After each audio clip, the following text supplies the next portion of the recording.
luz en mi sendero, eres agua en el desierto, eres guía al caminar.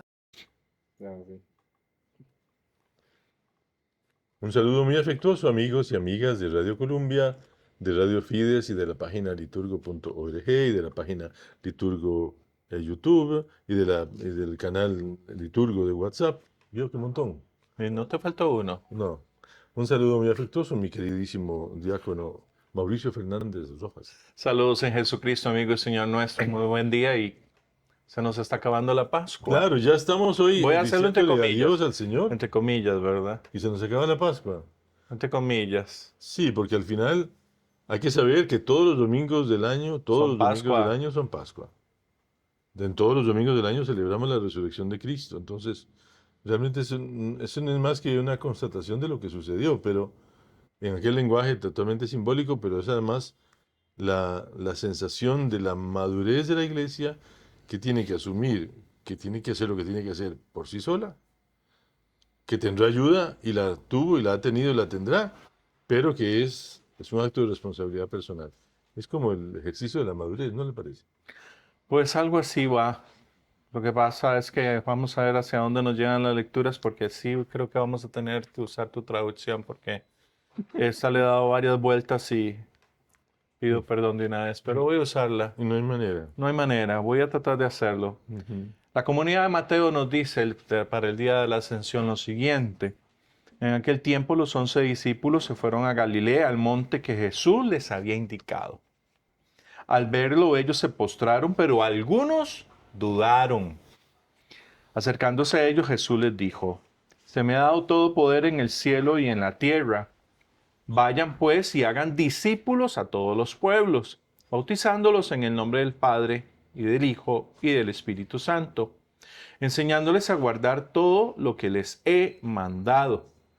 Y sepan que yo estoy con ustedes todos los días hasta el final de los tiempos. Sí, cosas que me llaman la atención de la traducción española es ese gusto por hacer las cosas en voz pasiva y no en la voz activa. Por eso es que discutiendo ahora, antes de empezar, habíamos dicho que este es un pequeño agregado que sí es manifiesto y los especialistas lo señalan a Claro. partir del 380 después de Cristo. Claro, lo que pasa es que ahí dice, haga que todos los pueblos sean... ¿cómo Y es que hagan dice? discípulos a todos los pueblos. Es que Eso- al fin no tendría que haber dicho haced. Claro, que hagan discípulos de todos los pueblos. Aquí lo que dice es, vayan y hagan que todos los pueblos sean mis discípulos. Ah, es más, Eso tiene más sentido. y es más porque- mandatory, que dicen los británicos. No, al contrario, creo que es más, como se diría, más convincente. Más Jesús. Ah, es más Jesús. Más O sea, Jesús, sí. muéstrenme y los pueblos serán mis discípulos. Lo otro suena más eso que dijiste. ¿Cómo es la Más palabra? mandatory. Mandatory. Es como más, va a ver, como usted va y ya. Y de una vez, Sí, y como no- si no fuera es un el acto estilo, hocus pocus nuevamente. no. Sí, un poco Harry Potter. Porque fueron a Galilea, a la montaña donde Jesús los había citado, dice este texto. Oye, y algo que a mí me impacta. Ahora, me faltó una palabra Sí. que aquí está, ¿Cuál? yo no sé, ya no está. Dice que se postraron delante de él. Sin embargo, algunos todavía dudaron. Bueno, es que suena más rico así, porque aquí dice de una vez, pero algunos dudaron. No, es que el todavía me parece interesante porque es un gerundio, ¿verdad? Sí. No, No, es un adverbio. Es un adverbio. Es un adverbio que le da continuidad al verbo y le da una especie como de arista. Es decir, con todas las pruebas que han recibido de que Jesús está resucitado, ellos siguen sin creer. Y es la comunidad que escribe, o se supone que es la parte donde la comunidad ha venido reflexionando, que creer en Jesucristo es un proceso que sí, conlleva madurez, pero que no se acaba, no se termina, ¿verdad? No, uno no puede llegar y decir, ya lo conozco. No, progresivamente lo he venido conociendo y lo voy dando a conocer a través de los frutos que da en mí. Muy bien. Ahora, hay un problema, ¿verdad? En el texto. Que no hay ascensión. Todavía no. Es que la ascensión solamente está en Hechos de los Apóstoles y en Lucas. Claro. No creo que Marcos dice alguna cosa. Pero Se separó de ellos. se separó, nada más. pero el que dice, escribe más detallado es Lucas. En los dos textos, En los dos. en el Evangelio y en los Hechos de los Apóstoles. Por eso creo que es importante, si hablando de una fiesta que se celebra, creo que es a partir de 450 donde comienza a tomar más relieve, porque no era algo que importara para las primeras comunidades. Porque las primeras comunidades sabían que sí había pasado algo porque ya no lo tenían físicamente. Ujú. Y le daban más valor al sentido de la esperanza, especialmente en los tiempos de persecución. Ujú. Pero ya después de que se vuelve ¿cómo lo puedo decir bonito? Que se da la oficialización, digamos. Ya. Sí, que ya la persecución no era tanto que... No, ya no hubo más Y que persecución. se volvió Bueno, sí, es que no sé cómo decirlo, la religión del imperio. no, todavía no, eso sí le faltaba. Sí, le faltaba, pero Pero bueno, sí, bueno, que hubo más libertad para hacer las cosas. Pasa que a qué precio tan alto, Dios mío, por se favor. institucionalizó la Ujú, fe. eso sí, Eso sí puedo decirlo. lamentablemente creo que sí. Entonces, la primera lectura la que le da sentido a la fiesta. A Sí, mí, porque la primera lectura es de Lucas, eso es digamos. Lucas, Sí. Hechos de los Apóstoles. Y a mí siempre me ha impactado, que no sé cómo viene en tu versión, la última parte, porque es lo que le da sentido a la ascensión. O sea, es el yo que tengo que dar, el yo, ¿cómo se dice? El do de pecho, dicen ustedes, los cantantes profesionales. El do de pecho donde tengo que ponerle yo realmente fuerza a lo que Jesús me pide, que es seguir dando su mensaje. Claro, porque el problema está en, bueno, usando esa misma metáfora, eh, como todas las agrupaciones del mundo están corrompidas, la ópera también. Entonces podría ser que alguien lograra subirse al escenario por favores. Ah, Pero, también. sí, claro. Oh, qué pena. Pero llegado al escenario, ¿quién te sostiene? Ah, el do. Si lo tenés y si no. Entonces, el problema es ese. El problema es que la iglesia me ofrece la acción del Espíritu siempre y cuando yo asuma mi responsabilidad. Yo creo que la ascensión, que es esta fiesta tan bonita, y que dice el obispo emérito de Tirana, el padre Vittorino Girardi, un hombre tan iluminado, lo leyó en alguna parte y lo repite mucho, y yo creo que es perfecta la comparación, no sé a quién se la leyó, dice que a partir de hoy, del día de la ascensión, y haga la distinción usted entre ascensión y asunción, ¿verdad? Por favor. Asciende el que puede, y es asunto o es llevado el que no puede. Entonces, a Jesús asciende, Jesús sube solito al cielo con su propia fuerza. María y los demás seremos asuntos, seremos llevados al cielo porque no tenemos la fuerza. Eh, en el momento en que Jesús asciende al cielo, bueno, ¿qué vas a hacer? ¿Cuál va a ser tu papel? ¿Cuál va a ser tu trabajo? ¿Y cuál va a ser tu ejercicio? ¿Y cómo lo vas a asumir, verdad? No, y algo importantísimo, ¿qué hace con su humanidad? Es que su humanidad y su divinidad están a la derecha Sí, claro. Bueno, integradas. Victorino dice, se lo dije, ¿verdad? No, no lo A dijiste. partir de hoy, a partir de este día, uno de nosotros es Dios. Tengo una persona que me escribe cosas porque no está de acuerdo con mi manera de pensar. Me alegro mucho que no esté de acuerdo, bueno, lo siento mucho. Pero esa persona dice, ¿cómo se me ocurre a mí decir que nosotros podríamos llegar a ser Dios? Según ella, yo dije que vamos a ser dioses. No, ahí se equivocó radicalmente, porque no hay más que un solo Dios. Lo que sí es cierto también es que cuando Jesús sube al cielo, sube en lo que llaman los teólogos más eruditos, la unión hipostática. Sube la persona de Jesús, que es humana y divina a la vez. De manera que el que se sienta a la derecha del Padre ya no es el mismo que se había levantado de la derecha del Padre. Y eso es importantísimo Híjole, sí. tenerlo en cuenta. Y muy claro y muy firme y muy estar convencidos de que ese Jesús, ese verbo que se hizo carne en las entrañas de María Santísima, va al cielo hecho carne en las entrañas de María Santísima. Su carne ya no es como la mía, ¿no? Porque ya Él murió y resucitó, pasó a través del túnel de la muerte Él solo y logró hacer lo que era el sueño de Dios, digámoslo así, destruir la muerte desde dentro. Tragándose a Jesús, la muerte se tragó su propia muerte y Jesús logra deshacer, desarmar, desatornillar, si usted quiere, la cerradura de la puerta de la muerte y a partir de ese gesto suyo de morir y resucitar, la puerta de la muerte queda arruinada. De manera que ahora se abre para cualquier lado. Siempre cuando usted crea en Cristo. Bueno, Es que ahí está la situación. Yo a los así. chiquillos, a los chiquillos y a los no tan chiquillos, siempre les hago este ejemplo. O sea, cuando se le cayeron los dientes a padre, le dolió. Todos los chiquillos se quedan, los dientes, padre tiene dientes.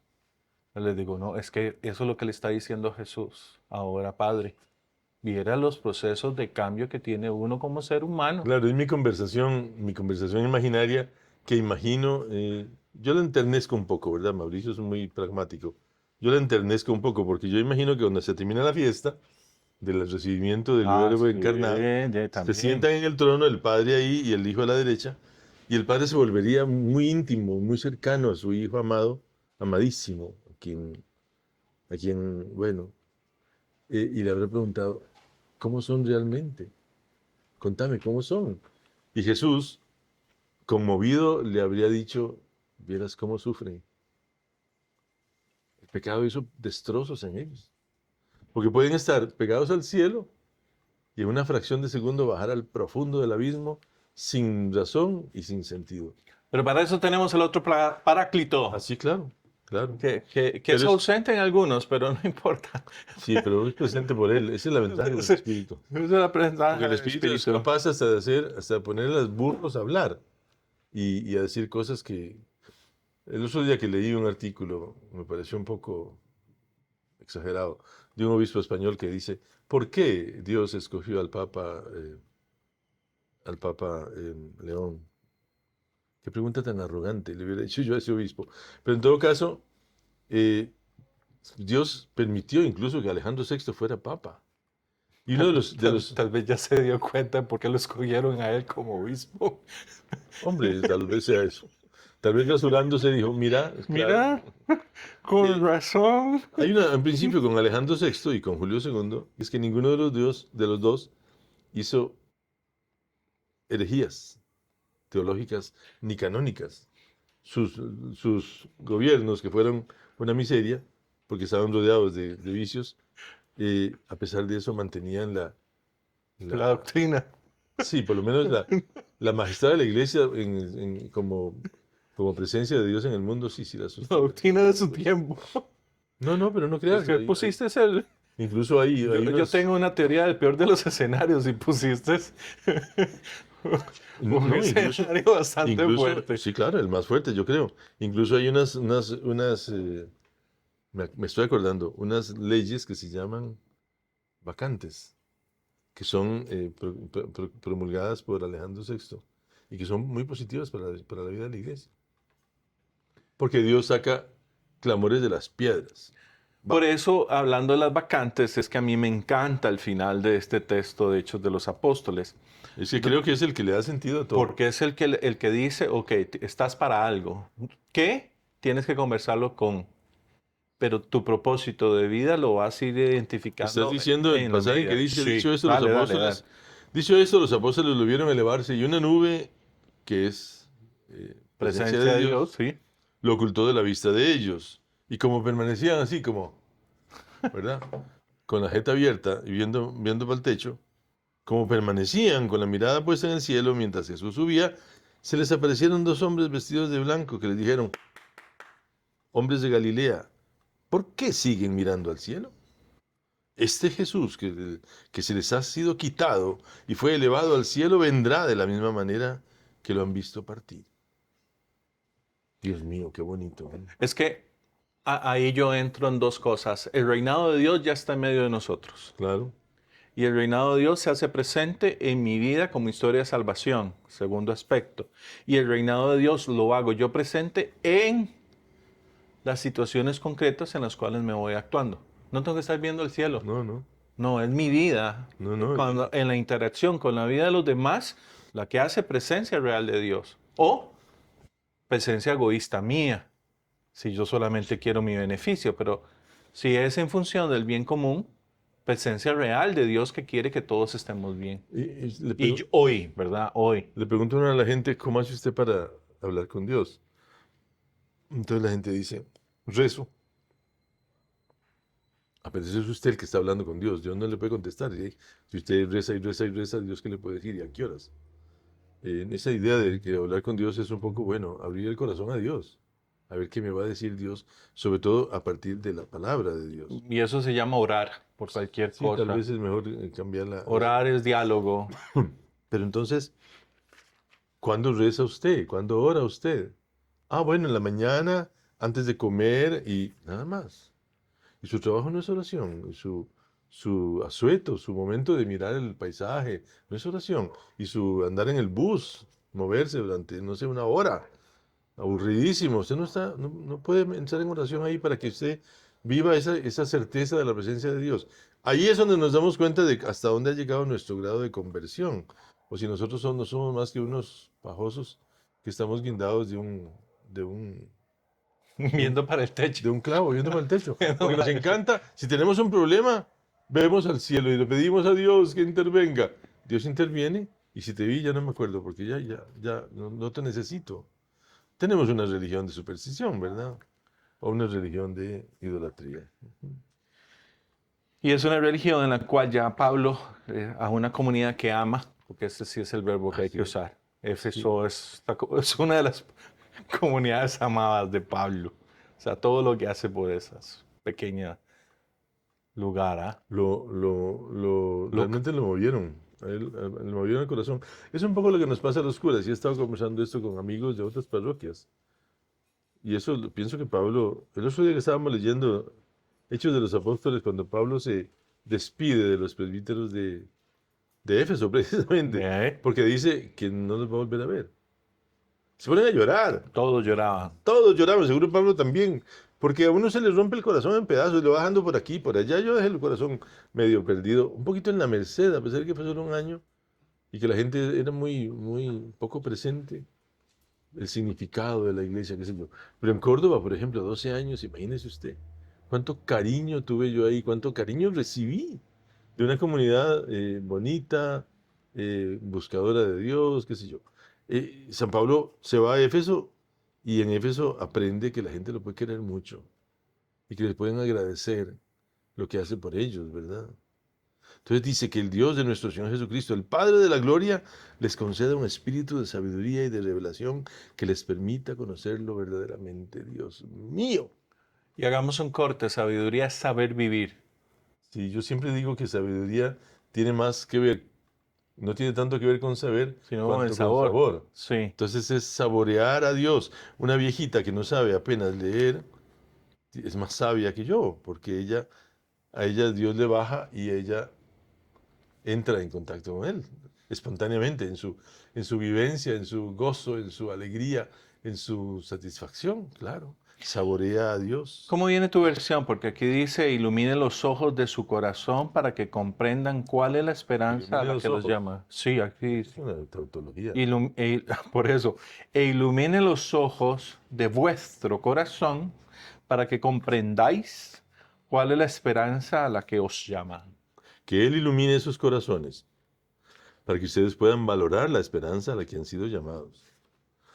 Sí, bueno, es que el castellano es más bonito, el castellano latinoamericano, visto por estos dos padres, es más bonito que todo el castellano de la península ibérica. Cuando yo leí esto, yo me imaginé, por eso te decía que mejor usáramos tu versión, yo me imaginé dentro de la cultura tántrica, ¿verdad? Los ojos que tiene uno en el cuerpo dispuestos y todo. Yo decía, no, Señor, estamos volviéndonos también. Claro, porque además el gran problema es que tal vez para los efesios puede tener sentido. Para nosotros no, Pero para porque nosotros no. el corazón no tiene ojos, pero mira. El Y corazón. siente. Y siente. Entonces hay que ser cuidadosos. No es necesario que me digan que van a iluminar los ojos del corazón. Mejor me dicen nada más que ilumine mi corazón para poder valorar la esperanza. Y esa es la idea. O sea, la ascensión produce en mí una tensión. Tensión. Yo ya no estoy bien en la tierra porque ya sé que yo no puedo vivir aquí. Que yo necesito el abrazo del amado y que el abrazo del amado solo lo recibiré en el cielo y que entonces todo lo que yo hago en la tierra va a ser preparar a los hermanos, a los que tengo cerca, para que entren en contacto con el amado y añoren ellos también el contacto con el amado. Por eso la Eucaristía tiene que ser siempre el lugar donde la iglesia, la asamblea, está en cielo, porque está fraternamente combinada, está fraternamente reunida, nos convoca a uno, que es el que se da y se sigue dando por cada uno de nosotros, y en la asamblea se recogen las aspiraciones de todos, porque todos por eso procesionamos hacia la asamblea, y procesionamos más todavía cuando vamos a comulgar. Bueno, sabemos completa y enteramente limitados, que creo que es una de las cosas que el otro día hablando con Chino veíamos, ¿verdad? En los procesos de acogida. O sea, ¿cuál es el proceso de acogida que tienes tú cuando vas a misa? Te dicen, qué dicha que llegaste, qué bueno, hacía rato no te veía. Porque a mí a veces lo que me pasa es numeritos, numeritos, ¿verdad? Y en los numeritos se fue todo. Pero es interesante ver también los católicos más tradicionales que le van a decir, no, "Shh, en la iglesia no se habla". Ay, no, eso sí. Y uno se pone a pensar, pero esto no es mi casa. En mi casa yo no puedo sentirme feliz de ver a las personas a las que amo.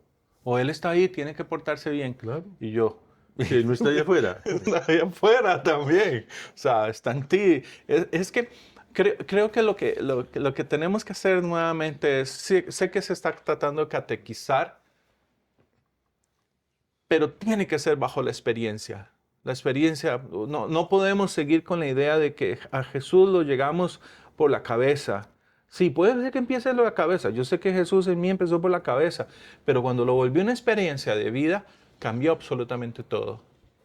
Y el gran problema es seguir tratando de dar explicaciones sobre lo que es una experiencia de vida, porque no lo vamos a lograr No, si no tenemos el testimonio. porque creo que además cada cual tiene su propia experiencia de vida. Tiene que tener su historia de salvación. ¿No? Y mi historia de salvación no puede opacar la tuya, porque No. yo no voy a decir, es que mi historia de salvación es mejor que la Es tuya. mejor, no. No, es Yo- historia propia.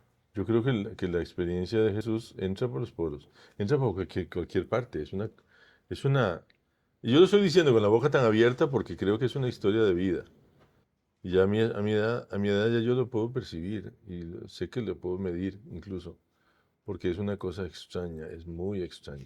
O cuando has pasado por los caminos turbulentos de la vida, las enfermedades, en tantas cosas, igual aprende uno a interpretarlo así. Cuando yo entré en conversión, hace ya 30 y pico de años, eh, en mi oído resonó la frase del Salmo, ¿verdad?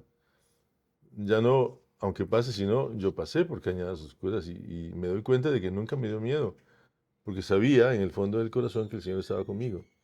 Pero esa es una experiencia que debe surgir de mi certeza, de mi unión con la ascensión del Señor, que fue al cielo, ¿verdad? Se fue al cielo a esperarme y a que yo aquí haga mi trabajo para que otras personas lo conozcan a Él y podamos irnos juntos al encuentro con Él. Y no estamos solos Bueno, y ese es el otro elemento. Sí, en yo el me iba a poco tiempo que nos interrumpir. queda. Me iba a interrumpir yo mismo con ese asunto. La falta de conciencia de la presencia del Espíritu en nosotros, no como decían los pentecostales o carismáticos hace unos años que decían que la iglesia se había olvidado del Espíritu Santo. No, eso no se puede, porque la iglesia no existe sin el Espíritu Santo. Pero sí hay esa no sé cómo llamarlo. Es como una especie de no búsqueda, como una especie de no entendimiento, como una especie de no comprensión. No, como que no nos importa si el Espíritu está o no está, porque suponemos que como tengo pecado ya el Espíritu se fue. Es decidir en el espíritu. Sí, Creo que Canta la Mesa lo usó una vez. decide en el Espíritu. Decidir en el espíritu. Es fuerte. Sí, Es fuerte. fuerte. Pero es una irresponsabilidad también porque en el fondo hemos sido tan poco eficaces en nuestra evangelización que la gente no tiene ni siquiera la menor noción de lo que significa la presencia del Espíritu en mi propia vida. Gozamos en el cielo porque podemos hacerlo desde acá en la tierra. Así que ánimo. Bueno, yo creo que nos podemos despedir con la frase de Mateo 28. Vayan y hagan que todos los pueblos sean mis discípulos, y yo estaré siempre con ustedes hasta el fin del mundo, dice el Señor. Amén, amén, amén. Feliz domingo.